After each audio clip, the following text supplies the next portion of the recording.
بسم اللہ الرحمن الرحیم۔ السلام علیکم۔ 13 آدمیوں کے برابر آنکھ والی مچھلی۔ اس کے بعد ماہ رجب 8 ہجری میں انحضرت صلی اللہ علیہ وسلم نے ابو عبیدہ بن الجراح رضی اللہ عنہ کو 300 آدمیوں پر امیر مقرر کر کے سیف البحر یعنی ساحل بحر کی طرف قبیلہ جمحینہ پر حملہ کرنے کے لیے روانہ کیا۔ اس لشکر میں عمر بن الخطاب اور جابر بن عبداللہ رضی اللہ عنہم بھی تھے، اور چلتے وقت توشہ کے لیے حضرت صلی اللہ علیہ وسلم نے ایک تھیلا کھجوروں کا مرحمت فرمایا۔ جب وہ کھجوریں ختم ہو گئیں تو کھجوروں کی گٹھلیاں چوس چوس کر اور پانی پی پی کر جہاد کیا، اور جب یہ بھی نہ رہا تو درختوں کے پتے جھاڑ کر پانی میں تر کر کے کھانے لگے۔ اس وجہ سے اس سریہ کو سریۃ الخبط بھی کہتے ہیں، اس لیے کہ خبط کے معنی لغت میں درخت سے پتے جھاڑنے کے ہیں۔ درختوں کے پتے کھانے سے ہونٹ اور منہ زخمی ہو گئے۔ بالآخر ایک روز دریا کے کنارے پہنچے اور بھوک سے بے چین اور بے تاب تھے کہ یکایک ایک غیبی عنایت کا کرشمہ ظاہر ہوا کہ دریا نے اپنے اندر سے باہر ایک اتنی بڑی مچھلی پھینکی جس سے تمام لشکر نے 18 دن تک کھایا۔ صحابہ کہتے ہیں کہ اسے کھا کر ہمارے جسم توانا اور تندرست ہو گئے۔ اس مچھلی کا نام عنبر تھا۔ یہ مچھلی اتنی عظیم الشان اور زبردست تھی کہ حضرت ابو عبیدہ رضی اللہ عنہ نے اس کے سینے کی ہڈیوں میں سے ایک دائرہ نما ہڈی زمین پر نصب کرائی، اور پھر ایک سب سے لمبے آدمی یعنی حضرت قیس ابن سعد ابن عبادی کو لشکر کے سب سے اونچے اونٹ پر بٹھا کر اس ہڈی کے اندر سے گزارا۔ حضرت قیس آرام کے ساتھ اس طرح ہڈی کے نیچے سے گزر گئے کہ ان کا سر ہڈی سے نہیں چھوا۔ اس طرح حضرت جابر رضی اللہ عنہ سے روایت ہے کہ میں اور 5 فلاں فلاں آدمی اس مچھلی کی ایک آنکھ کے سوراخ میں گھس گئے تو ہم کسی کو نظر نہیں آ رہے تھے۔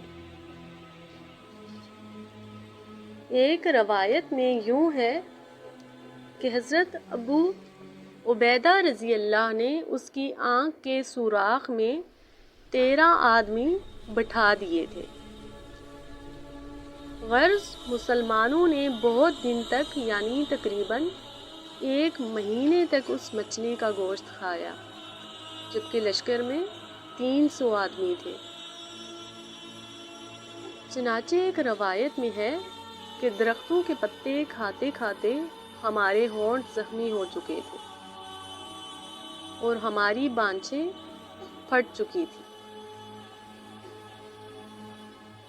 ہم لوگ سمندر کے ساحل کے ساتھ ساتھ چل رہے تھے کہ اچانک سمندر کی موجوں سے کوئی عظیم الشان چیز اچھل کر باہر آ گری، جو دور سے ایک بہت بڑا ٹیلا معلوم ہو رہی تھی۔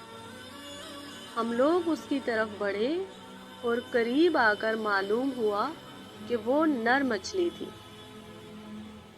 حضرت ابو عبیدہ نے اسے دیکھ کر کہا کہ یہ مردہ ہے۔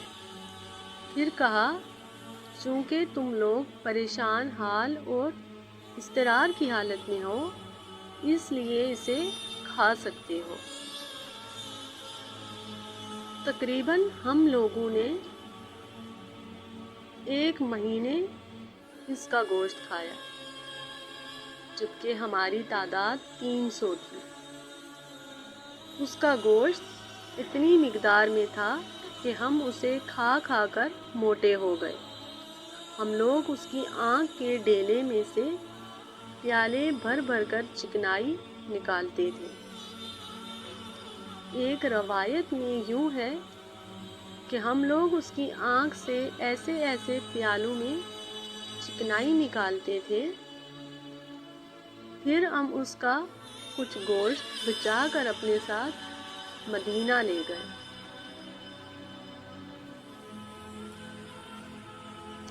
عنبر کے متعلق تفصیلات۔ اس مچھلی کو عنبر اس لیے کہا جاتا ہے کہ یہ عنبر کو نگل لیتی ہے۔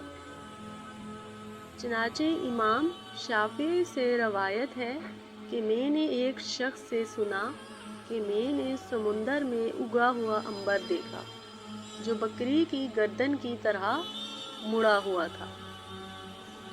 ادھر سمندر میں ایک جانور ہوتا ہے جو اس عنبر کو کھا لیتا ہے، مگر یہ عنبر اس کے لیے زہر اور سم قاتل ہوتا ہے، اس لیے وہ جانور عنبر کو نگلنے کے بعد مر جاتا ہے۔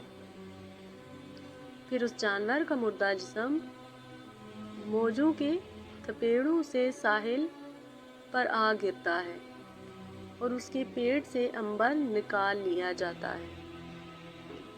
ایک قول ہے کہ عنبر سمندر کی ایک مخصوص مچھلی کا نام ہے جو اپنی لمبائی چوڑائی میں بھیانک حد تک عظیم الشان ہوتی ہے۔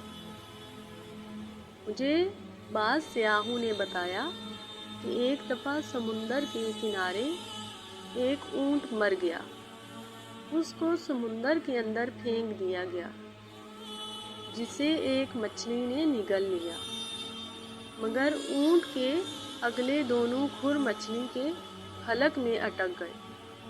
اسی وقت ایک دوسری اس سے بھی بڑی مچھلی آئی اور اس نے اس سے پہلی مچھلی کو نگل لیا۔